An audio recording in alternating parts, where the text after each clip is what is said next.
wannan talauci wannan yanzu ma duk gaba ɗayan gama yawo ban samu faskare ba. Wannan naje ga gashegen basifan siya.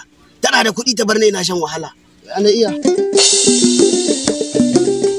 Assalamu alaikum. Wai kai da gidanka ma kai sallama ba za a amsa ba. Saboda an ga kai talaka ne. Sai mutum ma ya zo ya ta sallama.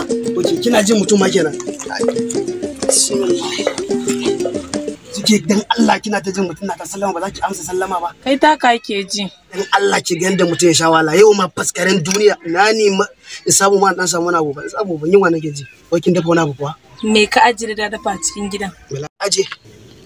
Ke wai kina da abun nan ba haƙi taimake ni ba? Ranka nake yi. Ka wani abu mu je dan sai gari ko da dan wake ma mu samu mu yi.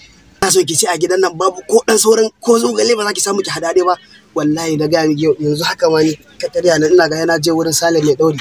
Ina ga dan je ko ka hoye mu wallahi. In zaka tashi ka je ka nemi kai ka zauna a rago. Haka bane fa. Wato wallahi yau din ma da na je kai ki bari har na hada da salatin annabi. Sai da ni ma abun ya dame ni wallahi. Zuma ko dan ba dan sauran ko dan dumame safe ne. Kin san fa wallahi dan yunwa. Wani tausaya maka da danyi ba in zaka tashi ka je ka nemi ne ta ciki na nake yi. Ai haka ne.